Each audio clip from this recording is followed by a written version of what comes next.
উদ্দেশ্য দিয়ে তখনকার একটা আন্দোলন হয়েছিল, একটা সংস্থা হয়েছিল, একটা আন্দোলন হয়েছিল, যার নাম ছিল হরবে ফুজ্জার, হরবুল ফুজ্জার ছিল।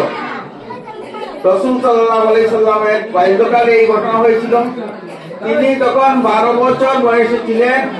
তখন তিনি স্বয়ং সেই হরবুল ফুজ্জারে যোগ দিয়েছিলেন এবং মানুষকে সর্বতভাবে মক্কা শরীফে হজ করতে আসা মানুষদেরকে তিনি সাহায্য করেছেন।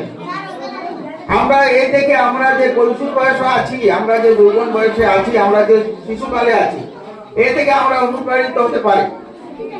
আরেকটা ছিল যে মানুষ যারা আসতো তাদেরকে সাহায্য করা।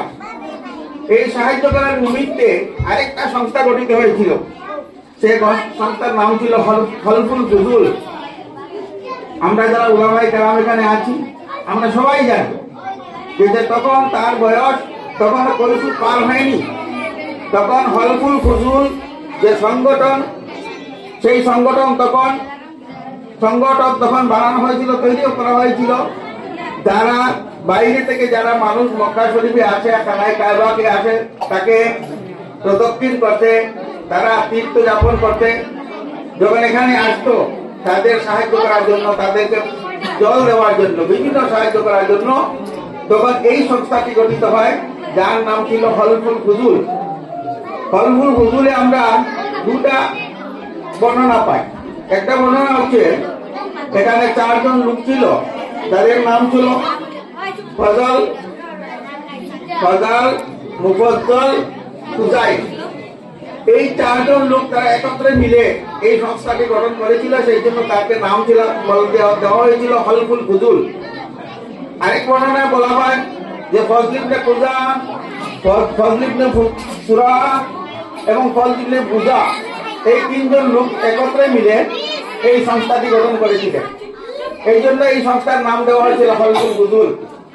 এবং হলফুল ফুজুলে রাসূল সাল্লাল্লাহু আলাইহি সাল্লাম তিনি সেখানে গিয়েছিলেন এবং তাদের সাথে এই যে মানুষের কল্যাণে কাজ করা, মানুষকে সাহায্য করা, মানুষের বিভিন্ন অবস্থাতে মানুষকে সাহায্য করা, তাকে এইভাবে তিনি নিজেকে উৎসর্গ করে দিয়েছিলেন। তখন বয়স ছিল তার, তিনি কৈশোর পার হননি। বলা হচ্ছে তার বয়স ছিল 14 বছর। রাসূল সাল্লাল্লাহু আলাইহি সাল্লাম বাল্যকাল থেকে এই যে কাজ করতেন এবং তার সমস্ত জীবন আমরা যখন পড়ি, আমরা যখন দেখি, তিনি মানুষের কল্যাণে তার জীবনকে উৎসর্গিত করেছেন। উলামায়ে কেরাম এখানে বলেছেন, বিভিন্ন কথা আছে।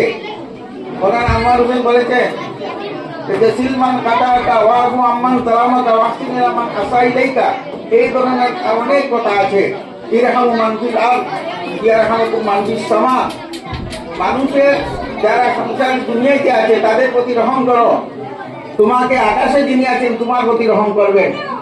এই যে ইরহাম মান ফিল আরদ, এখানে তিনি কোনো মানুষ বা কোনো জন্তু জানোয়ার, কোনো পশু পক্ষীর বাস বিচার করেননি, সবার প্রতি ইরহাম মান ফিল আরদ। পৃথিবীতে জমির মধ্যে